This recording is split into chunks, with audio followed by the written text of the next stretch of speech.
8월 3일 주일 오늘 하나님이 주신 말씀 로마서 5장 20절 말씀 보겠습니다. 함께 봉독하겠습니다. 시작. 율법이 들어온 것은 범죄를 더하게 하려 함이라. 그러나 죄가 더한 곳에 은혜가 더욱 넘쳤나니. 온전한 사랑의 속성은 쏟아붓는 것입니다. 뺏는 것이 아니라 쏟아붓는 것입니다. 그래서 하나님은 인간을 만드셨습니다. 그분은 온전한 사랑의 하나님이시기에 그의 사랑을 쏟아부으실 인간을 만드신 것이죠. 하나님을 위해 고통받으라고 인간을 만드신 것이 아닙니다. 그런데도 그리스도인의 삶은 고통으로 가득 차 있어야 한다는 식의 관념이 많은 그리스도인들에게 심겨져 있습니다. 물론 그리스도인들은 복음으로 인해 그리고 예수 그리스도로 인해 박해도 받고 고난도 당할 수 있습니다. 하나님이 우리에게 고통을 주시려고 해서 그런 것이 아니라 세상이 복음을 싫어하고 예수님을 미워하기 때문에 일어나는 일입니다. 예수님을 미워하는 것처럼 예수님을 믿고 복음으로 살아가는 하나님의 자녀들을 세상은 박해할 수 있습니다.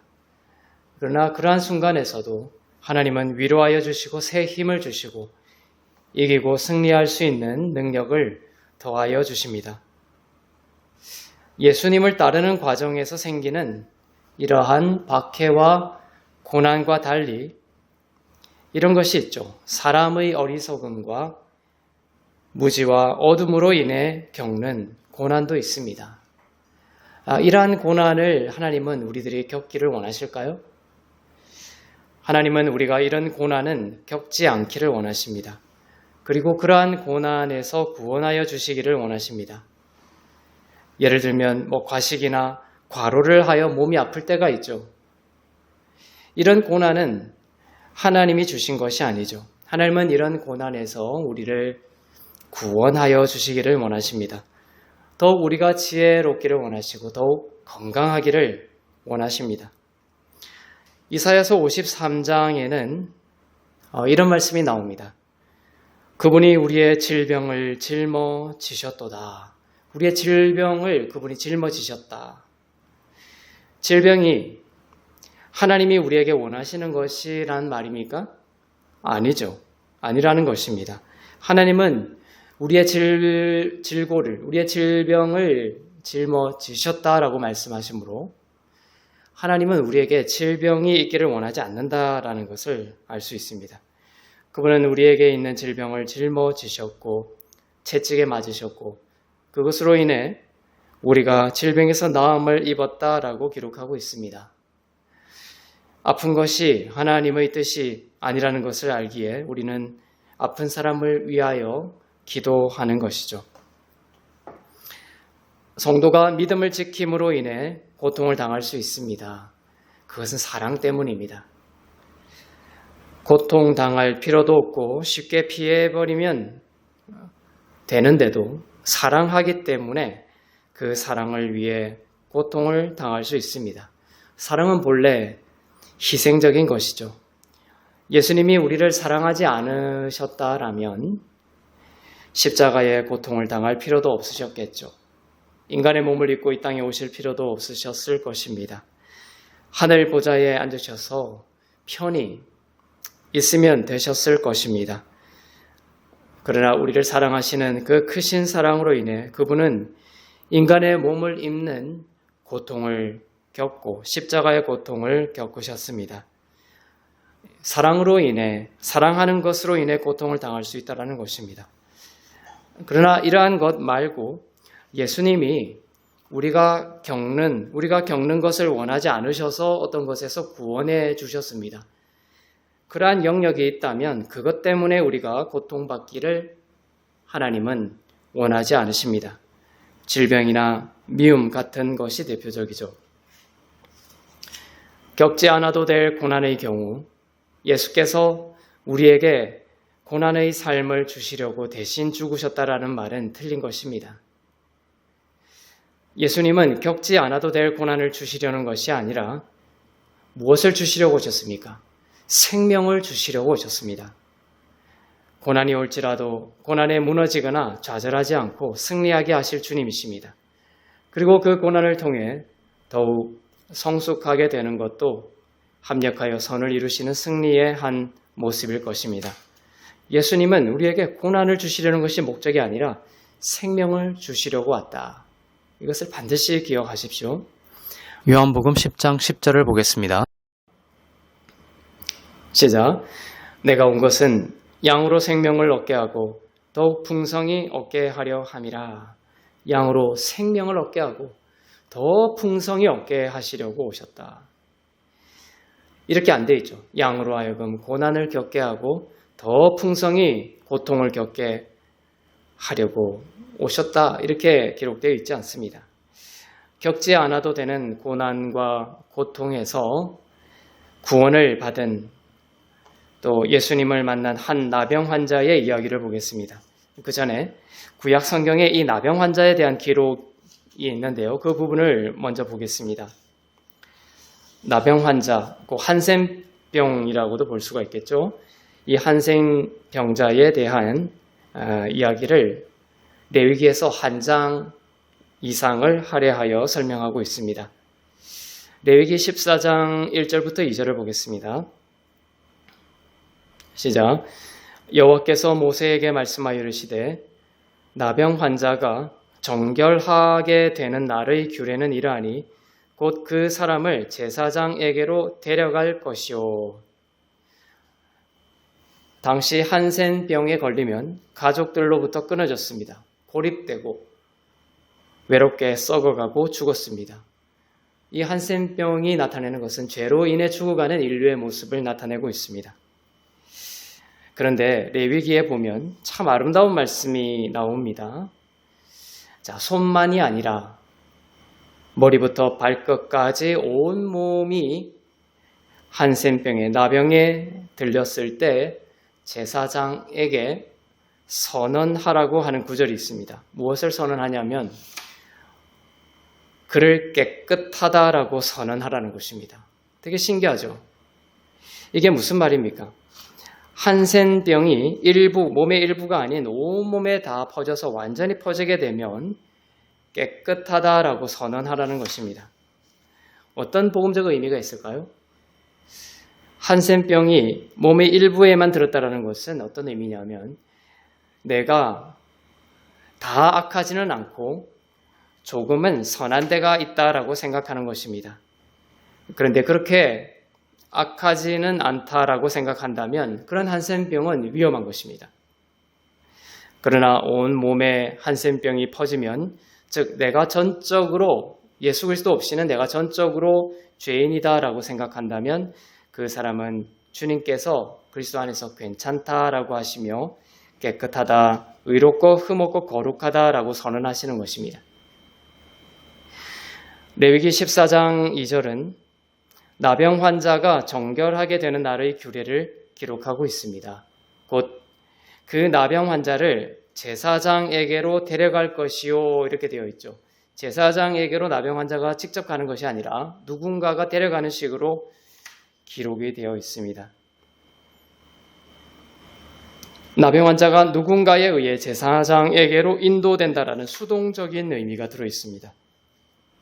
무슨 말입니까?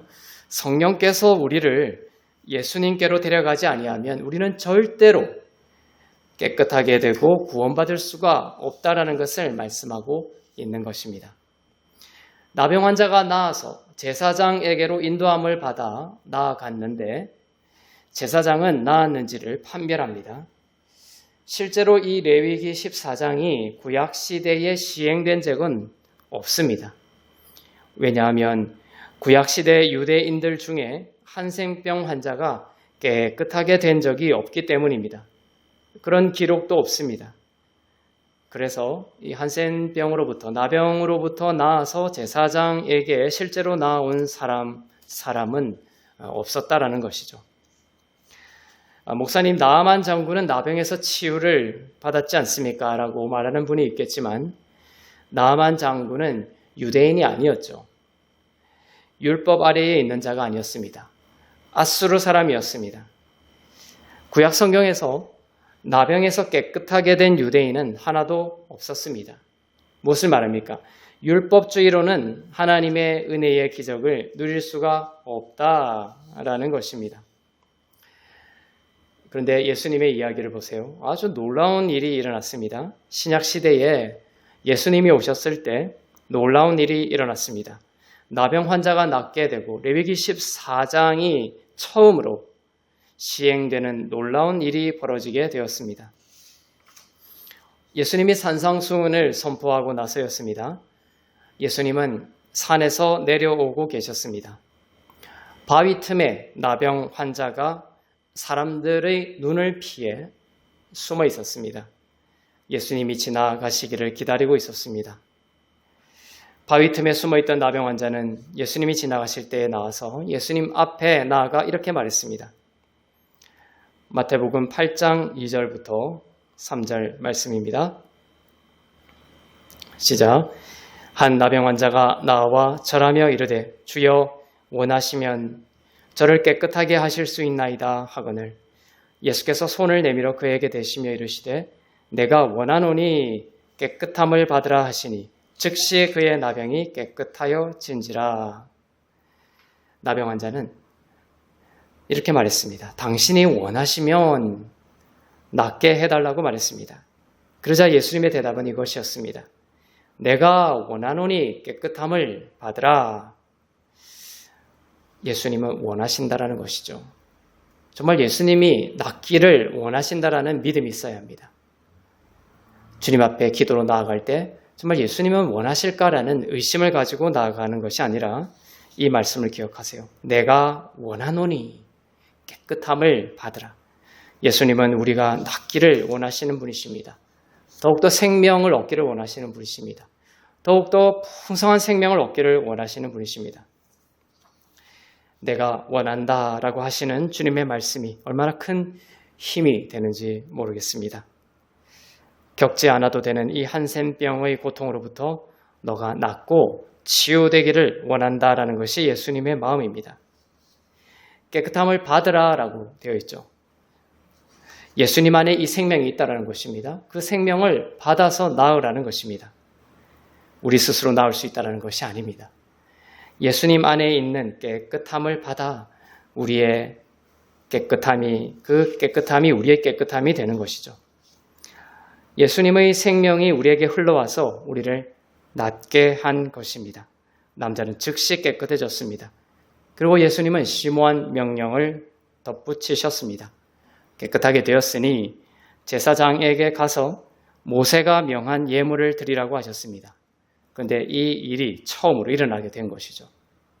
나병 환자가 나와서 제사장에게 가서 예물을 드리라고 하는 이 율법의 내용이 한 번도 시행된 적이 없었는데 바로 이 순간, 이 예수님의 때에 처음으로 이 일이 일어나게 된 것입니다. 이스라엘 역사상 처음으로 그 나병에서 나아 제사장에게 나아가서 정결하게 된 사람이 생긴 것이죠. 제사장은 두 눈이 휘둥그레졌을 것입니다. 그리고 레위기 14장에 나오는 대로 한센병 환자에 대한 모세의 규례를 시행합니다. 이 제사장은 그 절차를 시행해 본 첫 제사장이 된 것입니다. 나병 환자는 새 2마리를 가져왔습니다. 이 나병으로 인해서 가난했기 때문에 흔한 비둘기 2마리를 가져왔습니다. 이 비둘기 2마리는 속건제물이었습니다.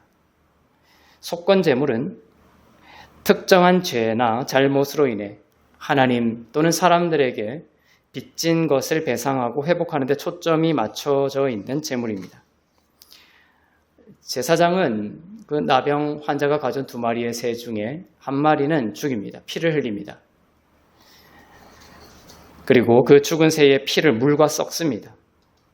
그리고 그 피를 섞은 물에 살아있는 새를 찍은 후에 그 살아있는 새를 놓아줍니다. 이 새가 흘린 피는 속건제물의 피였습니다. 이렇게 구약에서 여러분이 피가 나올 때마다 예수님이 흘리신 피를 떠올려야 합니다. 그리고 예수님의 피에 대해 이야기할 때마다 누가 응답하시냐? 성령께서 응답하십니다. 이렇게 조금 뒤에 나오는데 이 피를, 이 물에 섞은 새의 피를 한센병 환자에게 묻히고 그 피를 묻힌 다음에 어떤 예식이 있냐면 기름을 또한 묻히는 예식이 있습니다. 무엇입니까? 피가 묻은 곳에 기름이 있다는 것이죠.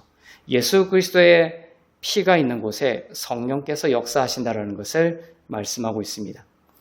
예수님의 피에 대해 이야기할 때마다 성령께서 강하게 응답하십니다. 지혜와 능력을 더하시는 성령께서 강하게 응답하십니다. 이 물을 섞은 속건제물의 피를 나병 환자의 오른손 엄지에 발랐습니다. 오른손 엄지.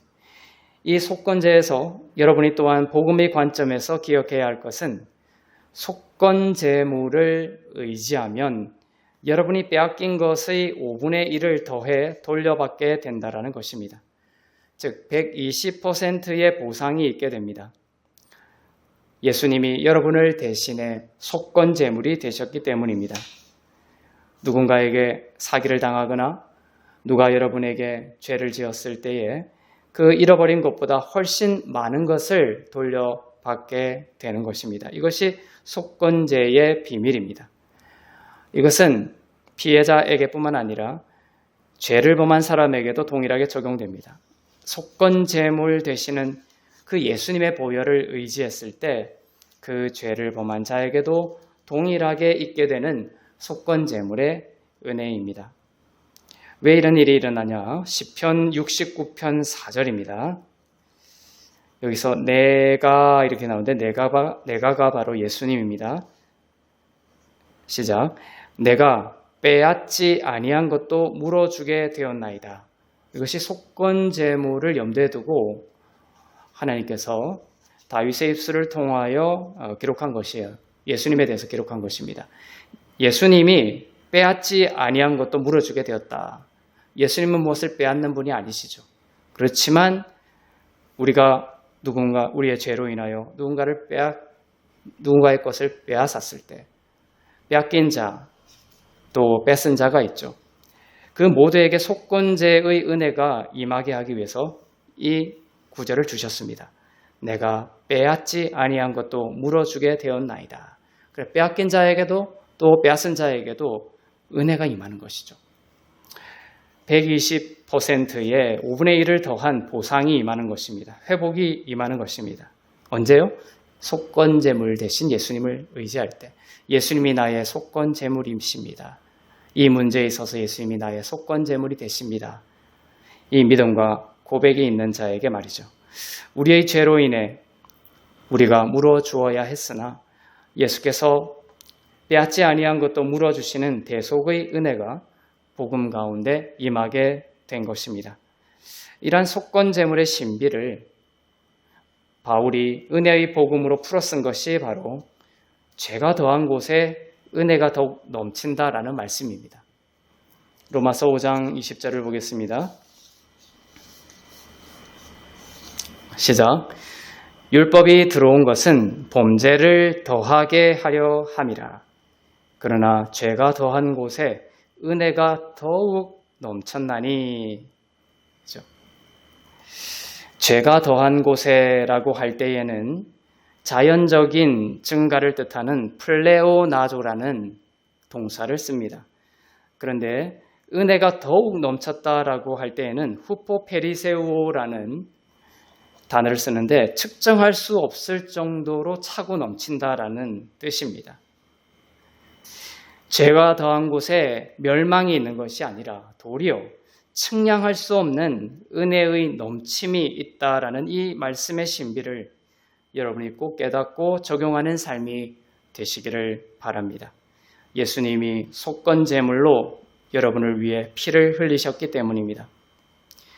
여러분의 약한 부분, 그 영역에서 하나님의 넘치는 은혜가 임할 것입니다. 120%의 보상과 회복을 받게 될 것입니다. 120은 온전한 회복을 뜻하는 성경적인 개념이죠. 나병 환자가 드린 속건 제물의 피를 나병 환자의 오른손 엄지에도 바르고 오른손 귓볼에도 바르고 오른손 엄지발가락에도 바릅니다. 손에도 바르고 오른손 또 귀에도 바르고 또 발가락에도 바릅니다.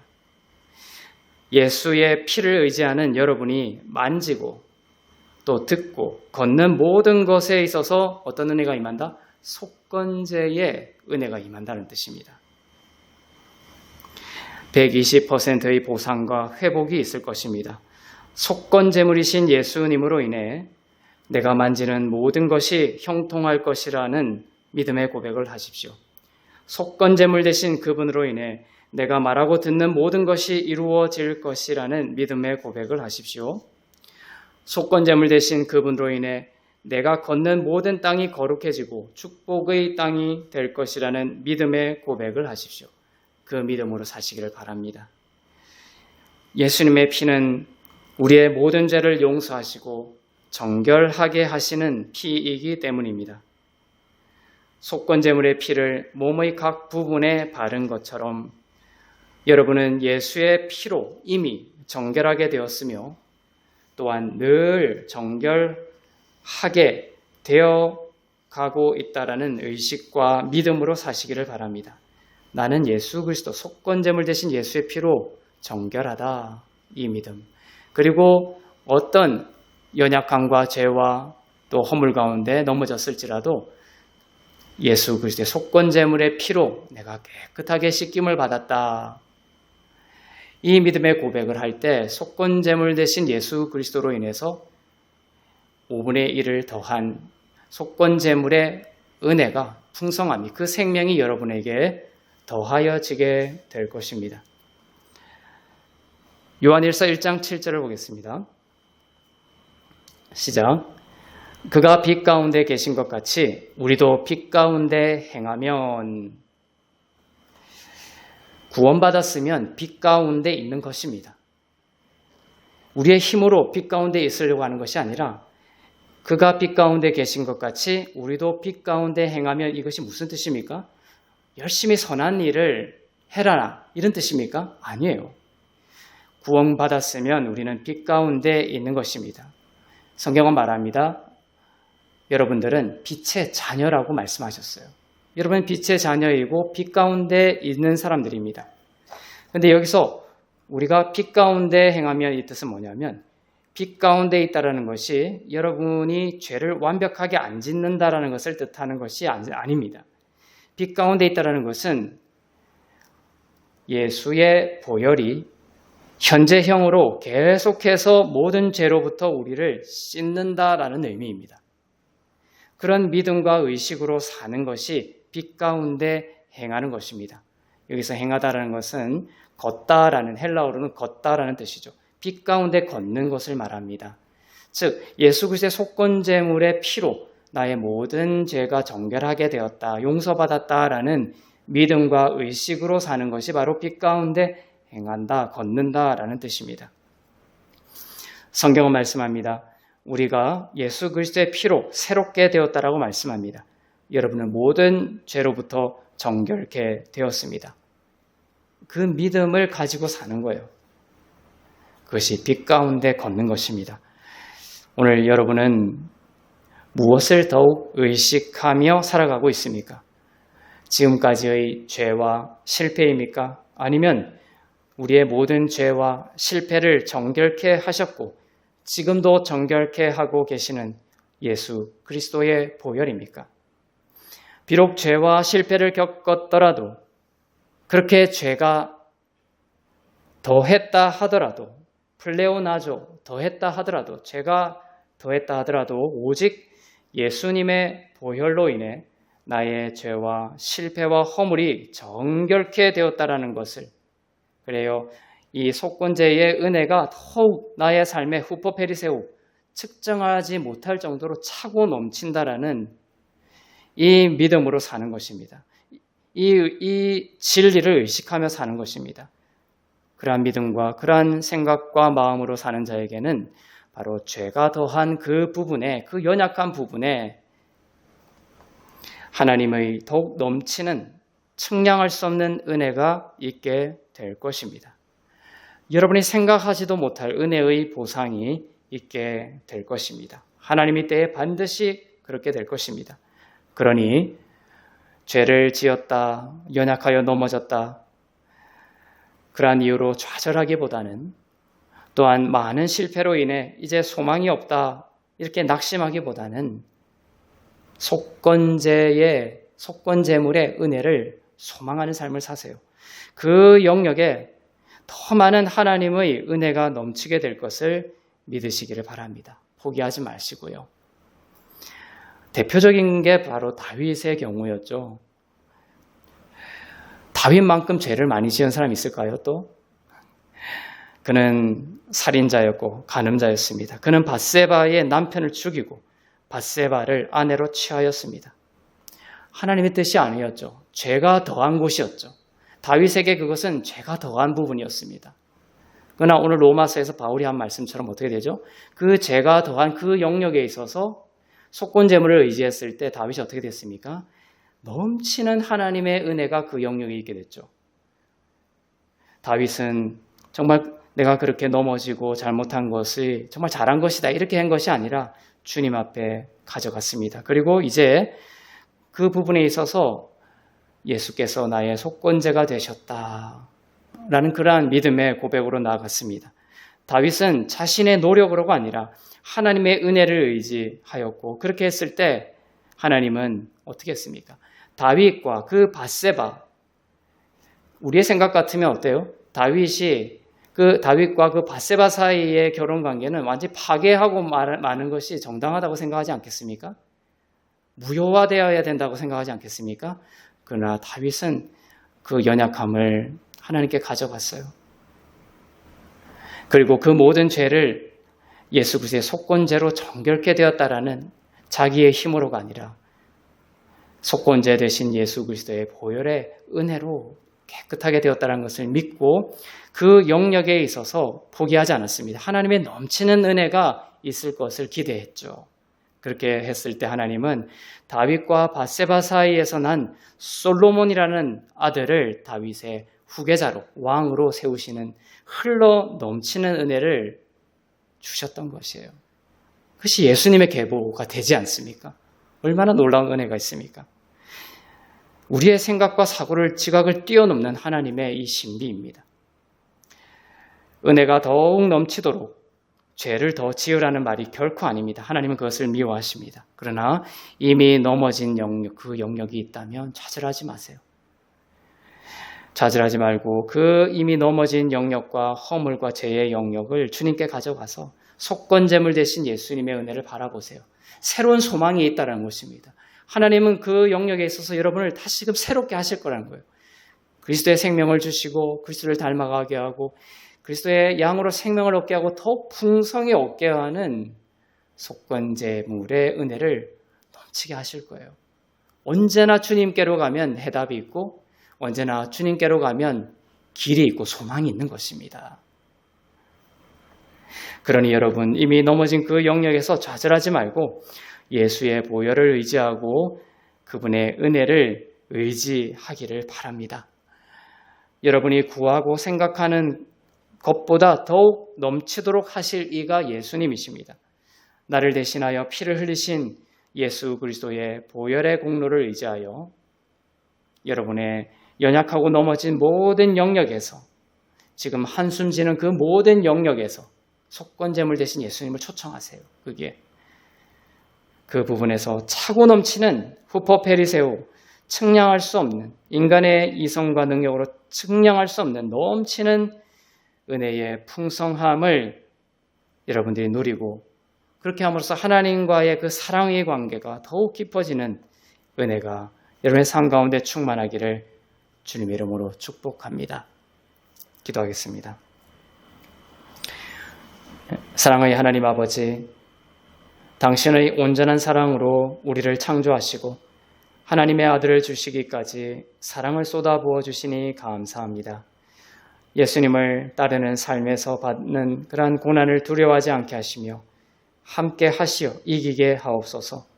또한 겪지 않아도 되는 고난과 질병에서 우리를 구원하시고 생명을 얻고 더욱 그 생명이 풍성하도록 역사하여 주옵소서. 속건제물 되신 예수님의 피로 우리의 죄와 연약함을 씻으시고 정결케 하셨으니 그 빛 가운데 걷게 하시고 예수님의 보혈의 공로를 의지하는 믿음의 자녀들의 인생을 축복하시어 만지고 듣고 걷는 모든 곳에서 하나님의 축복과 회복을 넘치도록 누리게 하옵소서. 제가 더한 곳에 은혜가 더욱 넘치게 하리라는 그 약속 안에서 살게 하여 주시고 좌절과 낙심 대신 예수님의 보혈을 의지하여 새로움을 꿈꾸게 하시고 새롭게 하여 주시옵소서.